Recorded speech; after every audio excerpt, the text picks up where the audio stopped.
د بېنظیرې د روپو نوی قسط په کل نه شروع کیږي. د دې په باره کې ځینې کسان تپوس کوي خو دا تپوس نه کوي چې تاسو ته به دا روپۍ میلاوي که نه میلاویږي. نو په دې کې ډېر داسې زاړه کسان دي چې هغه د دې پروګرام نه ایستلي دي او ځینې داسې نوي کسان دي چې هغه د پروګرام ته رادننه شوي دي. نو په دې کې سره یو څو سټیټسي دي چې هغه سره شیر کوم چې تاسو پوه شئ، ځکه هغه بار بار ځینې کسان چې دی هغه رالیږي نو چې بیا یې په دې باندې په تفصیل سره پوه کړم چې په دې قسط کې به تاسو ته روپۍ میلاویږي که نه میلاویږي. نو دا ویډیو معلوماتي دا راخلئ، دا مخکې شیر کوئ چې نورو کسان ته رسي، ځکه زیاتر داسې غریبانان چې هغه په دې باندې نه پوهېږي. ځینې کسان وایي موږ 8171 ته میسج کړی دی، نو که میسج تاسو وکړئ نو ځینې کسان لپاره میسج باندې چې جواب نه راځي، تاسو په 8171 ویب سایټ باندې چې خپل اهلیت په چک کوئ. 8171 ویب سایټ ته لاړ شئ، هلته اهلیت چک کوئ، هلته به تاسو سټیټس چې دی دا به شو شي چې تاسو د دې پروګرام لپاره اهل یې که نه یې. خو ځینې کسان ته لیکل راځي، په هغې کې ورته دا لیکلی چې آپ کا ڈائنامک رجسٹریشن میں اندراج ہو چکا ہے. کله چې موږ رجسټریشن وکړو نو موږ ته دا خالي دغه لیکلی چې ستا اندراج چې دی دا وشو. نو کومو کسانو ته چې دا لیکلی نو په دې کې به ځینې کسانو ته میلاویږي او ځینې ته به نه میلاویږي. چې کوم زاړه کسان او په ټایم باندې رجسټریشن کړی او هغه ته دا لیکلي نو هغه کسانو ته چې دی دا میلاویږي.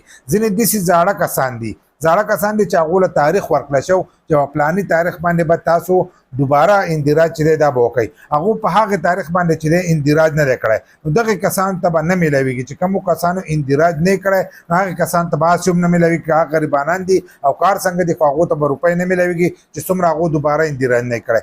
بل لا تاسو له تاریخ درکړی او تاسو په هغې تاریخ باندې لا نړی او د هغې نه وروسته کوم کسان تلي نو هغې کسانو ته به هم دا قسط نه میلاویږي، ځکه چې تاسو خپل ټایم چې دی دا واړو نو د هغې نه وروسته چې دی بیا به کتلی کېږي چې تاسو د دې پروګرام دپاره اهل یې نو تاسو ته په راتلونکي قسطونو کې چې دی دا میلاویږي. نو کله چې له تاریخ درکړی نو د هغه تاریخ باندې چې دی تاسو له تله پکار دی، د هغې نه یو څو ورځې وروسته چې دی تاسو له تله پکار دي.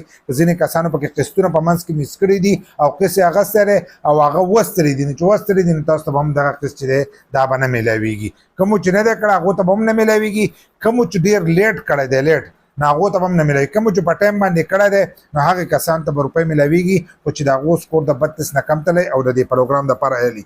ځینې کسانو ته لیکلی نوي کسانو ته کہ آپ کے ڈائنامک رجسٹریشن میں اندراج ہو چکا ہے، آپ کفالت پروگرام کے لیے اہل نہیں ہے، آپ کا اگلا سروے پلانې تاریخ باندې چې دی سبا سروے کېږي بیا راته ویلي چې پلانې شی چې دی دا به ځان سره راوړئ.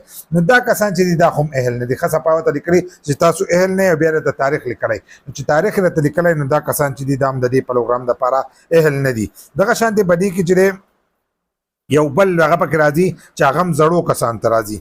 زړو کسان ته راځي چې په هغې کې هغو ته لیکلي چې ستاسو دغه چې دی دا آپ اگر آپ نے بے نظیرہ کفالت قسط موصول نہیں کی تو آپ ضلع میں قائم قریبی ادائیگی مرکز جا کر رقم وصول کرے.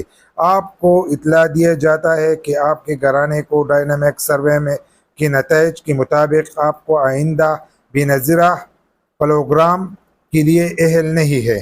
نو دلته کې راته لیکلی له پاسه ته لیکلي چې پیسې راوړئ، خو دلته کې راته یو فقره لیکلې چې دا ما په تېره شوي ویډیو کې نه وویلي، په دې کې راته نو بیا یې تاسو ته ویلي 26 او 25 مالي سال چې کوم دی مالي امداد نو دا ستا ودرېدلی دی، لکه تا ته په دې 25 او 26 کې چې دی د سره به نه میلاویږي. که ته غریب هم او ته دوباره رجسټریشن وکړې او ته په هغې کې اهل هم شي خو په 25 او 26 کې ورته نه میلاویږي. یو خو دا کال شروع دی، یو راتلونکی کال دی لکه 2026 دی، نو په هغه 26 کې تا ته هم نشي میلاوېدلی. ولې چې ته اوس رجسټریشن وکړې نو 5-6 میاشتې چې دی خو په هغې کې دغه لګي. بیا چې ستا سټیټس چې دی د دې پته لګي چې د هغې پته لګي نو په هغې کې ښه پوره ورځې چې دی تېرېږي نو تا ته به په 2027 کې چې دی دا به تا ته میلاویږي. نو په ټایم باندې چې دی رجسټریشن وکړئ چې تاسو ته دا قسط میلاو شي خو په دې قسط کې چې دی تاسو ته به روپۍ نه میلاویږي. چې کومو کسانو ته اهل لیکلی شوی نو اهل والا ته چې دی دا میلاویږي. ځینې پکې جانچ پړتال والا دي، نو جانچ پړتال والا چې دی هغو ته به هم نه میلاویږي. اوس په یو څو ورځو کې د هغو سټیټس چې دی اهل شو بیا جدا خبره ده، خو هغو ته به هم دا روپۍ چې دی دا به نه میلاویږي. تاسو به صبر کوئ، تاسو ته به راتلونکی قسط چې دی هغه به د دسمبر میلاویږي.